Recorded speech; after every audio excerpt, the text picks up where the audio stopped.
పల్లెటూరు ఆవరణలో ఒక చిన్న గ్రామం వెంకటాపురం. ఆ గ్రామంలో రామకృష్ణ మరియు సావిత్రి అనే దంపతులకు గౌతమ్ అనే కుమారుడు. గౌతమ్ చిన్నప్పటి నుండి చాలా తెలివితేటలు కలిగి ఉండేవాడు. అతని స్నేహితులు, కుటుంబ సభ్యులు అందరూ అతనిని ఎంతో ప్రేమతో చూసేవారు.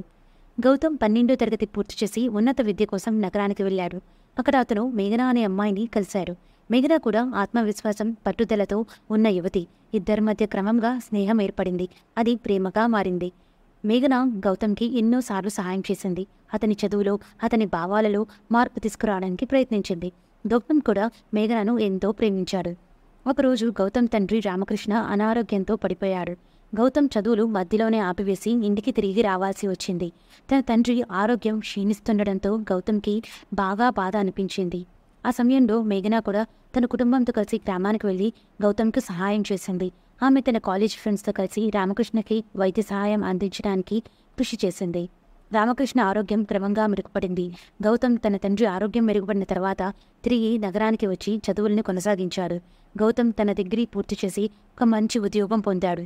మేఘన కూడా తన చదువుల్ని పూర్తి చేసి ఒక సాఫ్ట్వేర్ కంపెనీలో పనిచేయడం ప్రారంభించింది.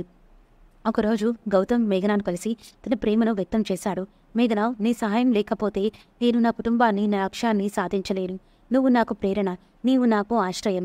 మేఘన ఆనందంగా, గౌతమ్, మన ప్రేమ మన జీవితాల్ని మారుస్తుంది. మనం ఎప్పుడు ఒకరికొకరు తోడుగా ఉంటూ అన్ని కష్టాల్ని ఎదుర్కొంటాం. గౌతమ్ మరియు మేఘన పెళ్లి చేసుకొని ఒక కొత్త జీవితాన్ని ప్రారంభించారు. వారి ప్రేమ, సహాయం మరియు పట్టుదల వారిని విజయవంతులుగా మార్చాయి. ప్రేమ కేవలం ఒక అనుభూతి కాదు, అది మన జీవితాన్ని మార్చగల శక్తి. గౌతమ్ మరియు మేఘన వారి ప్రేమతో తమ కుటుంబం వారి లక్ష్యాల్ని సాకారం చేసుకోవడంలో విజయం సాధించారు. సాయం, సహనం మరియు ప్రేమతో మనం ఏ కష్టాన్నైనా ఎదుర్కొని విజయవంతం కావచ్చు. Thank you all for watching this my expert channel. Bye bye.